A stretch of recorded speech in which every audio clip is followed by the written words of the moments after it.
What's going on, everyone? It's Simp. Welcome back to the channel. Today's a little bit of a different video because instead of covering news or doing a theory, I'm actually going to be talking about why What If, at least in my opinion, isn't as good as I hoped it was going to be. So if you're new to the channel, just like Marvel, the MCU, comics, and everything in between, subscribe to the channel. And other than that, let's get into the video. Let's go.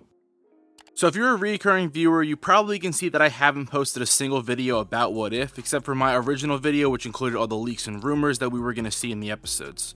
And the reason for that is pretty simple. I'm just not a huge fan for a few reasons. And I'm not trying to be negative, so before you start commenting like crazy and defending it, just know that this is my opinion, but also hear me out because I love almost everything that Marvel Studios has done with the MCU, and here's to hoping Season 2 could be a little bit better. Now don't get me wrong, I think the animation is really cool and unique. I like the overall idea of What If, but that's really about it. In fact, I could go without watching any of these episodes ever again, probably except for episode 4 and maybe number 2 just because of Chadwick. In my opinion, What If's major problem is it sets out to really change up the formula of the classic MCU project, but it completely limits itself in doing so by playing it safe. Starting with the first minor critique, 0 new characters.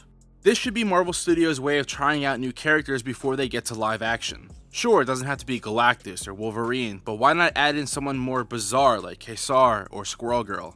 It's the perfect time to try out these new characters, and it lets you make adjustments before you bring them into live action. Marvel Studios started the MCU with a B-list character, Iron Man, and Phase 4 is taking us to new bizarre locations and introducing fantastic new concepts like the multiverse, time travel, and tons of new magic. And they should continue these leaps within What If. Disney Plus's goal was to expand the universe and connect stories in a brand new way. But so far that hasn't really been entirely true yet, and you can even argue it's more standalone comic run stories than anything else, which I do like, but the reason for this is because the shows are 100% limited by the movies. The MCU's hierarchy goes as follows: the movies, then you have the live action Disney Plus shows, and then honestly from what it seems like, it looks like the animated MCU shows are even under that a tier. And to not limit the casual experience of going to the movies just to see the Marvel movies, the shows, and specifically the animated shows like What If, kinda do take a fall because of that. But that's a topic for a whole nother day, so we won't get too into it. It's just kind of a similar topic here that I'll discuss at a later date.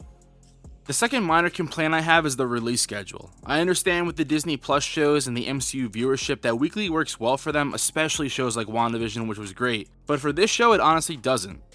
This probably should have been a binge watch or multiple episodes per week, which also coincides with the complaint of runtimes. I know animation in general does have shorter runtimes, but they could have went something along the lines of Invincible, which had the medium to long runtimes for animation. I believe those episodes were about 40-45 minutes on average, and it worked great. But to wait a whole week for a new What If episode of 20 to 30 minutes at most within the grand stories that they want to tell, it really just doesn't work. By the time we get to the good parts, the stories start to completely rush. Take for example the first Captain Carter episode. Not only is it literally just the first Avenger told with Peggy in Steve's place, it fully condenses a 2-hour and 15-minute movie into a 30-minute episode. And it just does not work at all. Sure, we don't need to see the whole movie again, but then again, why do we need to see the episode then?